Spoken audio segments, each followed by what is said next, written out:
شنو هو السر اللي مور فلسطين وعلاش اليهود ما بين كاع هاد الاراضي اللي كاينه في العالم كامل اختاروا فلسطين بالضبط؟ وشكون هما اول وحدين سكنوا ارض فلسطين وعلاش تسمات هاد الارض فلسطين؟ هاد الاسئله كاملين غادي نعرفوا الجواب ديالهم في هاد الحلقه هادي.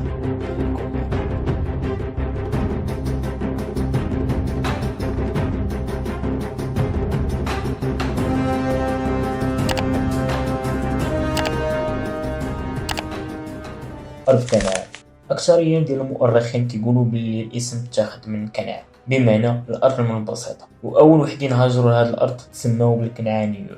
هاد الأرض هادي كانت أرض فلاحية من الطراز الرفيع بسبب المناخ ديالها اللي كان معتدل. وغنرجعوا بزاف اللور للزمان ديال الطوفان. من مور مسألة الطوفان الوحيد اللي خرجوا سالمين من ولاد نوح عليه السلام هما سام وحام ويافيت، والولد الرابع كان هو كنعان مسخوط باه اللي ما بغاش يركب في السفينة. من مور مسألة الطوفان نوح عليه السلام شتت ولادو في كاع الأرض كل واحد وفين صيفطو. سام مشى لشبه الجزيرة العربية، وحام مشى لشمال إفريقيا، ويافيت مشى لأوروبا. حنا اللي عندنا غرض بهم اليوم هما قوم ديال سام اللي مشاو لشبه الجزيرة العربية ومن تما هاجروا لأرض كنعان، أولا باش نقربكم أكثر هاجروا لفلسطين. كما سبق لينا وقلنا أي مهاجرون هاجروا لأرض كنعان كيتسموا بالكنعانيون، داكشي علاش دابا قوم سام غنسميوهم الكنعانيون. من مور ما الكنعانيون تبتوا راسهم وبناو واحد الحضاره في ارض كنعان، بغاو الطماعين واحد اخرين من اراضي مختلفه انهم يغزوا ديك الارض، لحقاش كما قلنا كانت ارض فلاحيه بامتياز. واول وحدين اللي غزاو ارض كنعان هم اليونانيون. اليونانيون دخلوا على كنعان حتى استقروا في شواطئ يافا وغزه، وتسمات ديك المنطقه فلسطين، وبقاو على هذا الحال هذا حتى دخلوا ارض كنعان كامله، وبالتالي ولات أرض كنعان كاملة سميتها فلسطين. ولكن ما غتبقاش على هذا الحال، مع الزمان رجع الحكم للكنعانيون،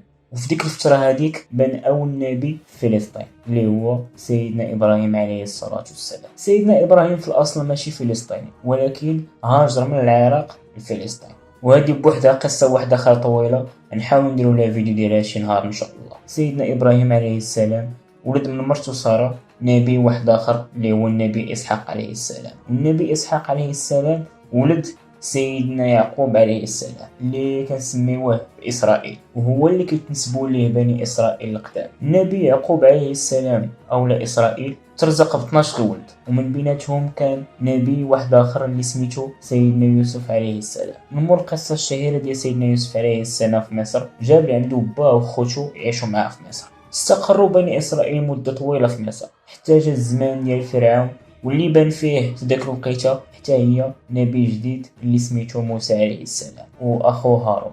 جا موسى عليه السلام وخرج بني إسرائيل من مصر لحقاش فرعون دوز عليهم المحنة.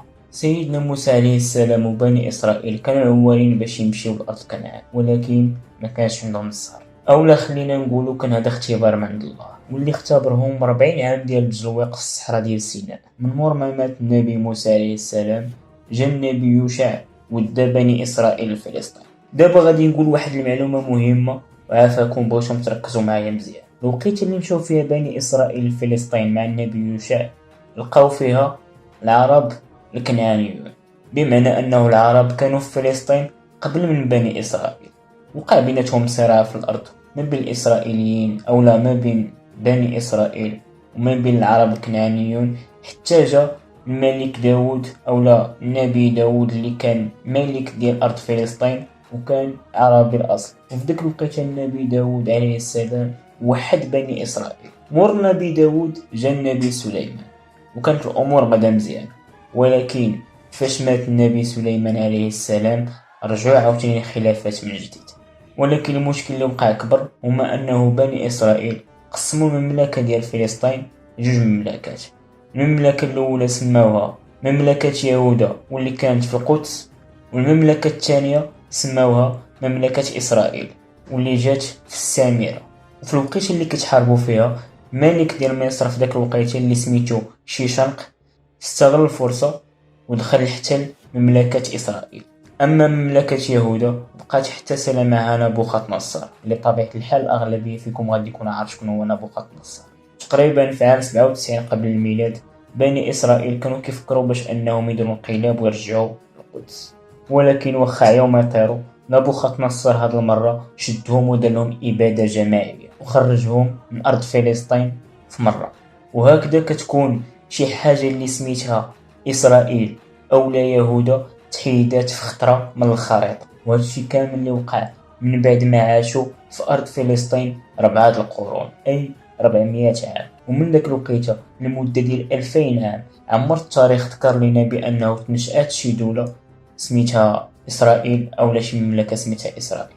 بالعكس بني إسرائيل تشوف كاع بقاع الأرض، كتلقى شوية في أوروبا، شوية في إفريقيا، شوية في جزيرة العرب، شوية في آسيا. كانوا مشتتين بمعنى الكلمة، يعني ما كان حتى شي دولة اللي جامعة أو لا موحدة بني إسرائيل أو لا اليهود. واستمر الحال حتى الماضي القريب اللي وقعوا فيه بعض التحالفات وبعض الاتفاقيات ما بين الدول الكبار، واللي هادشي تسبب لنا في الدمار اللي كاين في ارض فلسطين دابا. لحد الان كنكون وصلنا للاخر ديال الفيديو او لا التاريخ ديال فلسطين مع العرب ومع بني اسرائيل. ولكن اقسم بالله الى القلب كيتحرق على ود هذا الشيء اللي كيوقع في ارض فلسطين دابا، وهاد المناظر اللي كنشوفو وهاد الناس كيفاش عايشين مساكن ما كيلقاو ما ياكلوا، كيفاش تتشوف بزاف الفيديوهات ديال الناس اولا دراري صغار كيموتوا مساكن بالجوع. حنايا كعرب والله اقسم بالله ما عرفناش زعما شنو نقدروا نديرو غير الدعاء. ملي كتشوف الحكام العرب اللي اغلبيه ديالهم ما عرفناش فينا هما، ما عرفناش شنو واقع.